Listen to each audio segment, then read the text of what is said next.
गौरी से कहा, वीरानगढ़ की तीसरी पीढ़ी तो क्या 10वीं पीढ़ी भी होती ना, तब भी मैं उनसे बदला जरूर लेती। और मेरा बेटा फिर से बोलने कैसे लगा, ये जानना चाहती हो ना तुम? तो ये देखो।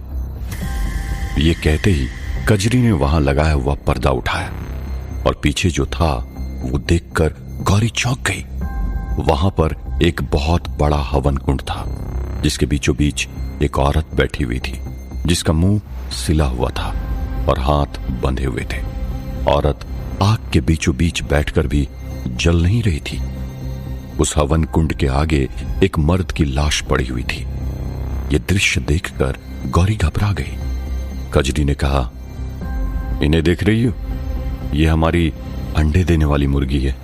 ये कहकर कजरी जोरों से हंसने लगी। गौरी कुछ समझ पाए उससे पहले कजरी ने कहा, ये वही दोनों हैं जिन्होंने मिलकर हम लोगों को माइकल के आतंक से मुक्त किया था, जिनकी शक्ति द्वारा माइकल और उसकी सेना सिर्फ एक लकड़ी के खिलौने बनकर जमीन के अंदर दफन हो गए थे, और इन्हीं की शक्ति से हमने मौत को भी हरा दिया।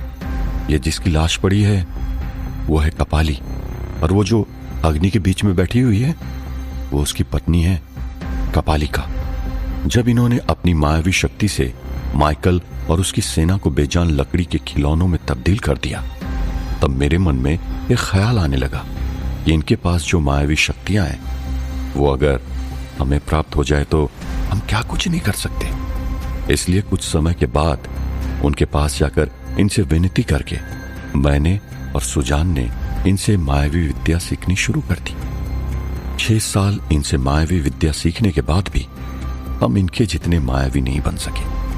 6 सालों में भी इन्होंने हमें सिर्फ काम चलाओ ज्ञान दिया, जिसके चलते हम चाहते हुए भी इनके जितने ताकतवर नहीं बन पाए।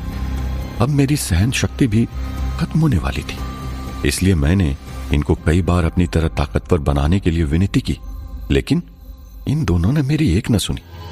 इसलिए एक बार मैंने उन्हें खाना खाने के लिए निमंत्रण दिया, और खाना खिलाने के बहाने मैंने उनके खाने में ऐसी जड़ी बूटी का रस डाल दिया जिससे वो दोनों लंबे समय के लिए बेहोश हो। पर जब दोनों होश में आए तब तक मैंने उन दोनों को इस तरह से बांध के रख दिया जिससे कि वो अपनी मायावी शक्ति का प्रयोग न कर पाए। वो कोई मंत्र जाप करके भी कुछ न कर पाए, इसलिए उनके मुंह पर मैंने पट्टी बांधी थी, और फिर इन्हीं दोनों द्वारा लिखी हुई मायावी किताब से इन्हीं दोनों को बंदी बनाकर इनसे शक्तियां सोख कर अपना मनोवांछित कार्य पूर्ण करती रही। इनकी शक्तियों को चूसते हुए धीरे धीरे मैं भी मायावी शक्ति में निपुण होती गई, और ये दोनों कमजोर होते गए। और एक दिन इसी कपालिका की जबान काटकर मैंने अपने बेटे सुजान के मुंह में लगा दी, और हाल ही में एक दिन इस दुष्ट कपाली ने धोखे से यहां से भागने की कोशिश की, लेकिन मजबूरी में सुजान को उसे मारना पड़ा। और उसके मरते ही मुझे पता था कि कुछ ही दिनों के अंदर माइकल फिर से जाग जाएगा, और उसी की तैयारी करते हुए मैंने सिद्धार्थ को मौरा बनाया। अगर इस कपाली ने धोखा देकर भागने की कोशिश ना की होती तो आज ये नौबत ही नहीं आती। ये बात सुनकर गौरी ने कहा, इसने धोखा दिया, शर्म कर। जिस गुरु से तुमने ज्ञान प्राप्त किया उसी को बंदी बनाकर उनकी शक्तियों को चुराते हुए तुम उसे ही धोखा दे रही थी, उसका क्या? इन दोनों ने तुम्हें और तुम्हारे साथियों को माइकल और उसकी सेना से बचाया था, तुम्हें अपना शिष्य बनाया था। उन्हीं दोनों से ये किस तरह का व्यवहार किया तुमने? मुझे तो सोचकर शर्म आने लगी है। धिक्कार है तुम्हें। जब बूढ़े बाबा को तुम्हारा असल चेहरा पता चलेगा ना तो उन्हें बहुत दुख होगा कि तुम जैसी घटिया औरत के लिए वो इतने साल तक आंसू बहाते रहे। ये कहकर गौरी ने अपना मुंह बिगाड़कर अपनी नजरें हटा ली। गौरी के शब्द कजरी को सुई की तरह चुभे। कजरी गौरी की तरफ दौड़कर आई और गौरी को जोर से थप्पड़ मार दिया। कजरी ने कहा, बहुत बोल लिया तुमने, वैसे भी तुम हमारे बारे में सब कुछ जान चुकी हो, इसलिए तुम्हें जिंदा नहीं रख सकते, लेकिन बेफिजूल की बातें करके अपनी मौत को और पीड़ा लायक मत बनाओ। वैसे भी तुम्हारी और तुम्हारे इस पिशाच दोस्त की आज सूरज उगते ही एक महान कार्य की सिद्धि के लिए बलि दे दी जाएगी। तब तक मौन रहो। कजरी ने सुजान से कहा, चलो सुबह के लिए बहुत तैयारी करनी बाकी है। ये कहकर कजरी और सुजान गुफा के उस खुफिया कमरे से बाहर निकल गए। उस तरफ वीरानगढ़ में बिजली के झटके से सिद्धार्थ बेहोश पड़ा था। माइकल अपनी मायावी शक्ति का इस्तेमाल करके अपनी पूरी सेना के ऊपर एक कवच बना दिया, जिससे मेहुलासुर के बिजली का उन पर कोई असर ना पड़े। सिद्धार्थ की बेहोशी का फायदा उठाकर माइकल ने सिद्धार्थ को बेहोशी की हालत में ही मार डालने का फैसला किया। बूढ़े बाबा अब सिद्धार्थ के लिए चिंतित हो गए थे। बूढ़े बाबा कुछ कर पाते उससे पहले माइकल ने उन पर अपनी मायावी शक्ति से हमला कर दिया। माइकल की शक्ति बूढ़े बाबा को छाती में जाकर लगी और बूढ़े बाबा भी बेहोश होकर गिर पड़े। माइकल ने बूढ़े बाबा से कहा, मुझे पता था कि तुम भी धोखेबाज निकलोगे। You simply can not trust any Indian, can you? अब तुम्हारे ढोंग को सच करने का समय आ गया। तुम्हारे सिद्धार्थ को अब शहीद होना पड़ेगा। ये कहकर सिद्धार्थ को मारने के लिए माइकल कुछ कदम आगे बढ़ा। वीरानगढ़ अब पूरी तरह से बेसहारा हो चुका था। सिद्धार्थ, गौरी, बूढ़े बाबा, मोतीबाई या फिर अनंग पिशाच कोई भी वीरानगढ़ की रक्षा करने की स्थिति में नहीं थे कि अचानक जोरों से एक आग का गोला आया और माइकल के ऊपर गिरा।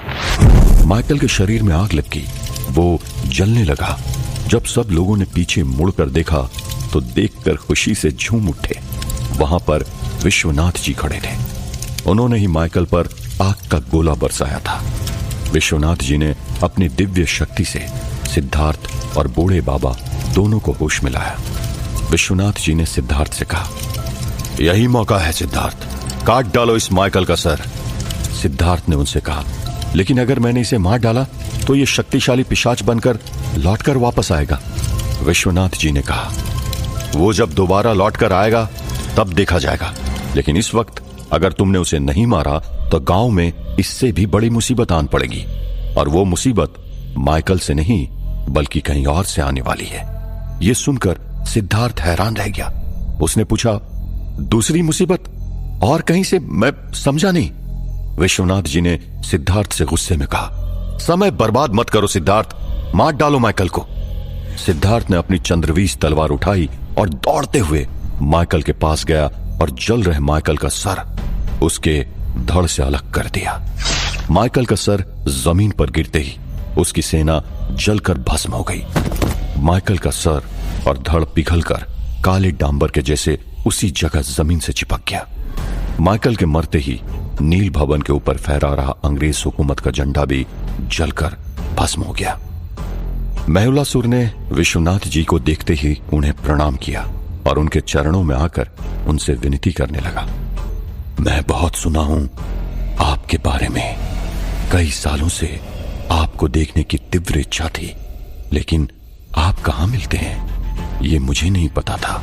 मुझे आपका शिष्य बना लीजिए, मैं इस असुर योनि से मुक्त होना चाहता हूं। विश्वनाथ जी ने उससे कहा, वत्स, इस धरती पर मेरे अधिक दिन शेष नहीं बचे।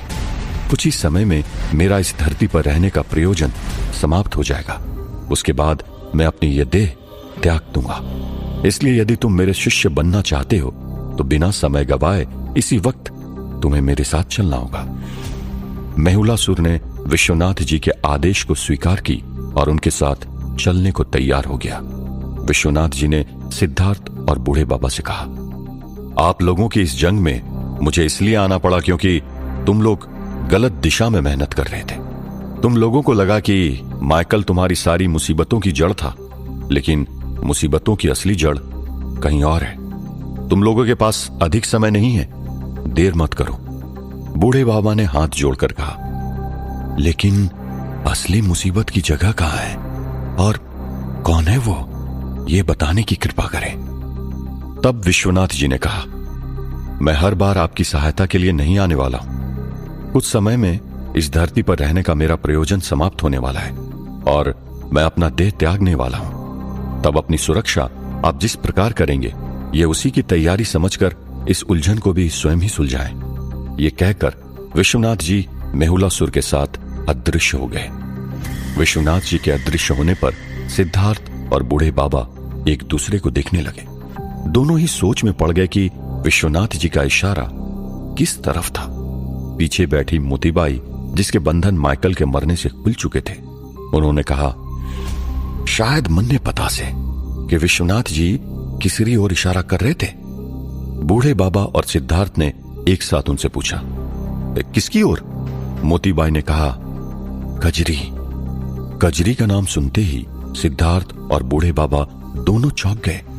बूढ़े बाबा के मुंह से सहजता से निकल गया, मेरी कजरिया ऐसा नहीं कर सकती। तब मोतीबाई ने सिद्धार्थ और बूढ़े बाबा से कहा, गौरी और अनंग पिशाच के साथ तड़के से गई से अब रात भी खत्म होना आई, अभी तक ना लौटी से मणे कुछ गड़बड़ लागे से। मोतीबाई की बात सुनकर सिद्धार्थ और बूढ़े बाबा को अचानक से गौरी की याद आई और उन्हें भी ये एहसास हुआ कि गौरी को गए हुए 20 घंटे से ऊपर हो चुके थे, लेकिन अभी तक वो लौटकर नहीं आई थी। सिद्धार्थ को गौरी की चिंता होने लगी। उसने कहा, ये गौरी और अनंग पिशाच को गए हुए इतना समय हो गया है, न जाने कहां होंगे, किस हालत में होंगे। हमें अभी इसी वक्त वहां चलकर देखना चाहिए। बूढ़े बाबा उसकी बात से सहमत थे। उन्होंने कहा, हमें इसी वक्त वहां जाना तो चाहिए, लेकिन हम जाएंगे कैसे? क्योंकि अगर हम चलकर वहां जाएं तो कम से कम 2.5 घंटे तो वहां पर पहुंचने में ही लग जाएंगे। अनंग पिशाच भी यहां पर नहीं है जो हमें अपनी पीठ पर बिठाकर बिजली की गति से वहां ले जाए। अब हम क्या करें? मोतीबाई ने कहा, मैं कुछ मदद कर सकूं सु? ये कहकर मोतीबाई ने अपनी मायावी विद्या से एक उल्लू को प्रकट किया और सिद्धार्थ और बूढ़े बाबा को अपनी मायावी विद्या से मक्खी जितना छोटा बना दिया और उसको उल्लू पर बिठा दिया और उन्हें कहा, जे उल्लू आप दोनों को उड़ाकर वहां पहुंचा देगा। इस उल्लूरी आंख मेरी आंख से, मैं जहां देखना चाहूं जे उल्लूरी आंख से देख सकूं सू। ये कहते ही मोतीबाई ने इशारा किया और वो उल्लू ऊपर आसमान में उड़ने लगा। उस तरफ कजरी, सुजान और बाकी सब लोग एक साथ बैठकर पहले कुछ अजीब सा गीत गा रहे थे और गीत गाने के बाद कजरी ने कहा, मुझे एहसास हो रहा है कि वो वक्त करीब है जिसका इंतजार हम 100 साल से कर रहे थे। आज की रात खत्म होते ही जब सूर्योदय होगा तब वीरानगढ़ की लोगों के लिए हमेशा के लिए सूर्यास्त हो जाएगा। उनके पापों का दंड मैं उन्हें दूंगी, ऐसी यातनाएं दूंगी जिससे कि मृत्यु की भीख मांगेंगे, लेकिन उन्हें मृत्यु मिलेगी नहीं। अंधकार में जिएंगे, हर रोज अन्याय सहन करेंगे और रोज अपने भगवान से प्रार्थना करेंगे कि कभी किसी बच्चे का जन्म वीरानगढ़ में ना हो। उन्हें ऐसी पीड़ा दूंगी जिसे देखकर शैतान खुद कांप जाएगा। बस सूरज उगते ही मैं उस गौरी और उस पिशाच की बलि दूंगी और उसके बाद सबसे अंत में उस कपालिका की आहुति दूंगी और फिर मैं बन जाऊंगी इस पृथ्वी की सबसे शक्तिशाली स्त्री। ये कहते ही कजरी जोर से हंसने लगी और खड़ी होकर बीच में चल रहे आग के इर्द गिर्द अपने बालों को खुला छोड़कर मदमस्त होकर नाचने लगी और बाकी के लोग फिर से कोई विचित्र गाना गुनगुनाने लगे। उस तरफ सिद्धार्थ और बूढ़े बाबा उल्लू पर बैठकर जंगल की ओर चले जा रहे थे। रात के अंधेरे में, चंद्रमा की रोशनी में सिद्धार्थ और बूढ़े बाबा जैसे जैसे जंगल के करीब पहुंच रहे थे वैसे वैसे बूढ़े बाबा का दिल बैठा जा रहा था। इतने सालों बाद कजरी से मुलाकात होने वाली थी। बूढ़े बाबा के मन में ख्याल आ रहे थे कि इतने सालों के बाद कजरी कैसी दिख रही होगी। क्या अभी उसमें उतनी चंचलता होगी? क्या आज भी वो मुझे देखकर वैसे ही मुस्कुराएगी? क्या मुझे देखकर वो मुझे गले से लगा लेगी या फिर पहचानने से इनकार कर देगी? अगर उसने मुझे पहचानने से इनकार कर दिया तो? नहीं, मेरी कजरिया मुझे कभी नहीं भूल सकती। जिसकी वजह से वो मुझसे दूर हुई थी उसका भी अंत हो चुका है। अब मुझसे दूर रहने के लिए भी कोई बहाना नहीं है उसके पास। जरूर मुझे देखकर वो खुश हो जाएगी।